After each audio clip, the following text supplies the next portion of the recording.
ETF index mutual funds నేర్చుకుని stock మార్కెట్లో రాణించాలనుకుంటున్నారా? వెంటనే ఈ నెంబర్కి కాల్ చేయండి.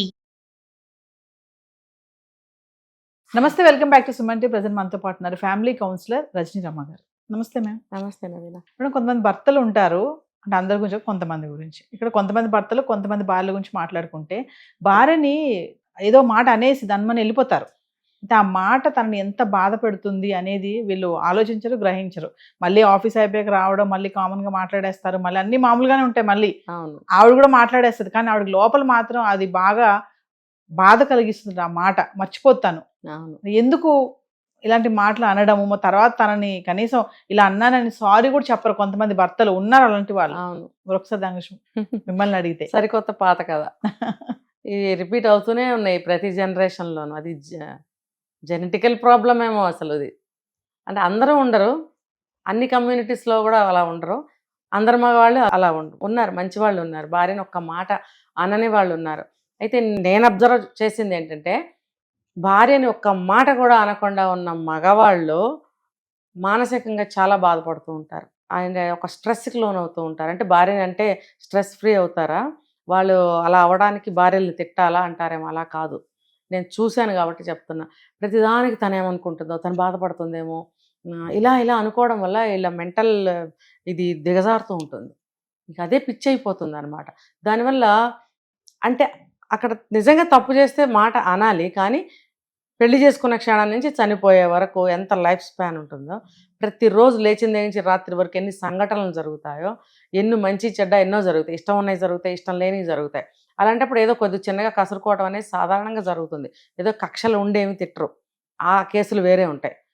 చిన్న చిన్న విషయాల్లో మామూలు క్యాజువల్గా అన్న వాటికి అసలు పట్టించుకోకూడదండి. చిన్న చిన్న విషయాలకు కూడా అన్నాడు అని బాధపడుతూ కూర్చుంటే, అదేంటే ఈవిడేంటి ఇలా సమర్థిస్తుందని అనుకోవద్దు.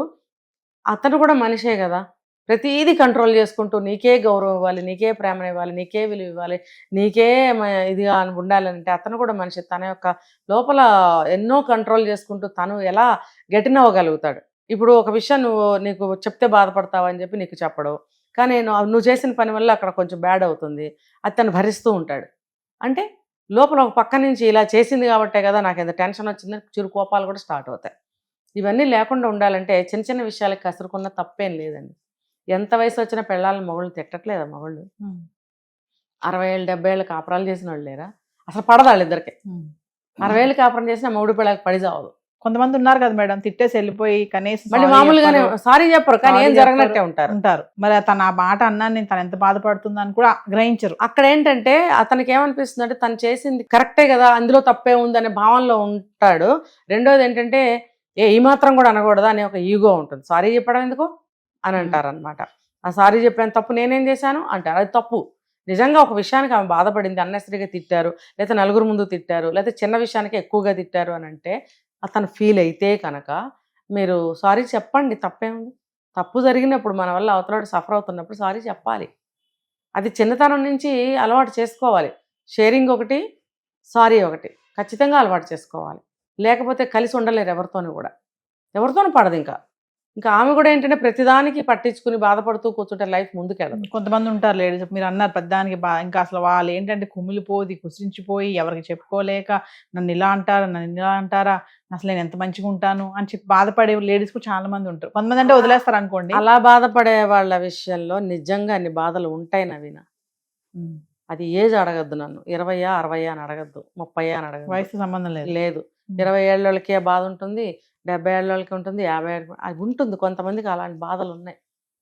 ఆ మొగుడు గాడు అనాలా, మొగుడు మహానుభావుడు అనాలా ఏమో నాకు తెలీదు. అలాంటి ప్రబుద్ధులు మానసికంగా చితగ్గొడతారండి.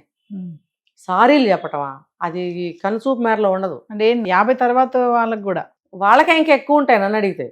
ఎందుకంటే ప్రతిదానికి చిరాకు పడుతూ ఉంటారు, ప్రతిదానికి నీ వల్లే నీ వల్లే నీ వల్లే అంటూ ఉంటారు. నీ వల్ల కాదా, ఇంకెవరి వల్ల కాదా, ఆమె వల్లే అవుతుందా? నువ్వు ఆఫీస్లో నీకు ఏదో అయితే ఇక్కడ ఈవిడ వల్లే, ఆఫీస్లో నీకు పని అవ్వకపోతే ఇక్కడ ఈవిడ వల్లే, లేకపోతే తను తలపెట్టిన పని ఏదైనా సరిగ్గా అవ్వకపోతే ఈవిడ వల్లే. ఏంటంటే పొరపాటున కొంచెం ఆలోచించండి ఎందుకు ఇప్పుడు అని అందనుకోండి, పొరపాటున సరే అక్కడికి వెళ్ళిన తర్వాత అది బెడిసి కొట్టింది అనుకోండి, ఇంటికి వచ్చి నువ్వు అనబట్టే అక్కడ అయిందని, అనబట్టే అక్కడ అయితే మంచి కూడా అవుతుంది కదా, మంచి చెప్తే కూడా అక్కడ మంచి అవ్వాలి కదా. అలాంటప్పుడు నువ్వు ఆవిడ దేవతలాగా చూడాలి కదా. వచ్చి తిట్టడం, కొట్టడం, విసుక్కోవడం, చిత్రహింసలు పెట్టడం అవసరమా?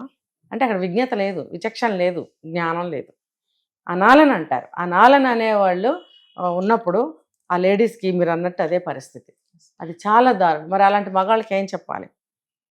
ఎప్పుడో ఒక రోజున పశ్చాత్తాపం రావాలి కదా. అదే అండర్స్టాండింగ్గా ఉండాలి. అంటే ఏదైనా ఒక మాట అనేసినా వెంటనే మళ్ళీ ఫర్గివ్ అయిపోవాలి. అది ఉండాలి అంటే కొన్ని టిప్స్ చెప్పండి ఏమన్నా, మరి అందరి కోసం కాకపోయినా కొంతమందికి పనికొస్తాయి. అంటే నా ఎక్స్పీరియన్స్లో నేను చూసింది ఏంటంటే, ప్రతిదానికి కూడా అమ్మాయిలు టేక్ ఇట్ ఈజీగా ఉండి సర్దుకుపోతూ ఉంటే కూడా మగవాళ్ళు ఇలా ప్రవర్తిస్తారు. అంటే అప్పుడప్పుడు అబ్జెక్ట్ చేయటం అనేది నేర్చుకోవాలి. ఫలానా విషయానికి నేను ఇష్టపడట్లేదు కాబట్టి ఆ టాపిక్ తీయొద్దు, ఫలానా విషయం నాకు తెలియదు కాబట్టి అది నాకు చెప్పొద్దు, తర్వాత మీరు నాకు నా ప్రమేయం లేకపోయినా నన్ను తిడుతున్నారు కాబట్టి ఇలాంటివి మానుకోండి అని మెల్లమెల్లగా చెప్తూ ఉండాలి. వాళ్ళు మంచి మనస్తత్వం గల వాళ్ళైతే మారతారు. లేకపోతే అదే పనిగా పెట్టుకుని బాధించాలనుకునే వాళ్ళు మారరు కాబట్టి మీ ఒపీనియన్స్ బయటకి చెప్పకండి, కానీ అవి పట్టించుకోకండి. ఇప్పుడు ప్రతిరోజు వచ్చి తిడుతున్నాడు, ఇంకో రకంగా అంటున్నాడు, లేకపోతే కొంచెం అన్నం తిని లేచి వెళ్ళిపోతాడు, అది అలవాటుగా మారిపోయింది అనుకోండి, మీరు బాధపడాల్సిన అవసరమే లేదు, వదిలేయండి. కొంతమంది మనుషుల్ని అసలు మార్చలేము, ఇది సినిమా కాదు. దానికి మీరు బాధపడాల్సిన అవసరం కూడా లేదు. మీరు బాధపడుతున్నారని తెలిసి వాడు ఇంకా చేస్తాడు. అన్నంలో చేయగలిగితే మాడేది నీది కదరా, ఆమెకి శిక్ష వేస్తుందని నువ్వు అనుకుంటున్నావు, అది నీకు నువ్వు శిక్ష వేసుకుంటున్నావు అని ఈ అమ్మాయి అనుకోవాలి. అది నీకు కాదమ్మా శిక్ష, వాడికి వాడే వేసుకుంటున్నాడు. పెళ్ళాం మీద కోపం వస్తే ఏం చేస్తాడు తెలుసా? అర్జెంటుగా గ్లాసు నీళ్ళు పోసేసి చేయగడిగేసుకుంటాడు. కచ్చి తీరేదా గ్లాస్ నీళ్ళు వంపుతాడు. ఎవరికి నష్టం? నువ్వు సంపాదించిన ఫుడ్డే కదా, తయారు చేసింది ఆవిడే, నీ కష్టార్జితమే. ఆవిడకి ఉద్యోగం చేయటం లేదనుకుందాం, నీ కష్టార్జితమే. చేయగలిగినందువల్ల ఫుడ్ నష్టం, నీ పొట్ట మాడుతుంది, తర్వాత ఏమవుతుంది, నీకు ఇంకా కోపం అది పెరిగిపోతుంది. ఎందుకంటే అన్నం తినలేదు, ఆకలేస్తుంది, ఆకలి మీద ఇంకా కోపం పెరుగుతూ ఉంటుంది. ఈ నష్టాలన్నీ అతనికి ఏముండదు అక్కడ. కొంతమంది పెళ్ళాన్ని చూస్తేనే బగ్గుమని మండుతూ ఉంటుంది. ఏంటంటే వీడు ఊహించినంత అందగత్తి కాకపోవచ్చు, వీడు ఊహించినంత ఊడిగం చేయకపోవచ్చు, వీడు ఊహించినంత ఏమంటారు ఇంకా అనేకం ఉంటాయి వాడు ఊహించి. అవన్నీ లేనప్పుడు పెళ్ళాన్ని చూస్తే మంట పుడుతూ ఉంటుంది వీడికి. దానికి మనం ఏం చేస్తాం? మండిపో, నువ్వు పట్టించుకోకు, నువ్వేం చేస్తావు, నీ వల్ల జరగలేదు అది నీకు తెలుసు కాబట్టి నువ్వు మామూలుగానే ఉండు, ఇరిటేట్ అవ్వద్దు, ఫీల్ అవ్వద్దు, బాధపడద్దు, అది అలవాటు చేసేసుకో ఇంకా అంతే. అంతేగాని పట్టించుకుని నువ్వెందుకు బాధపడతావు?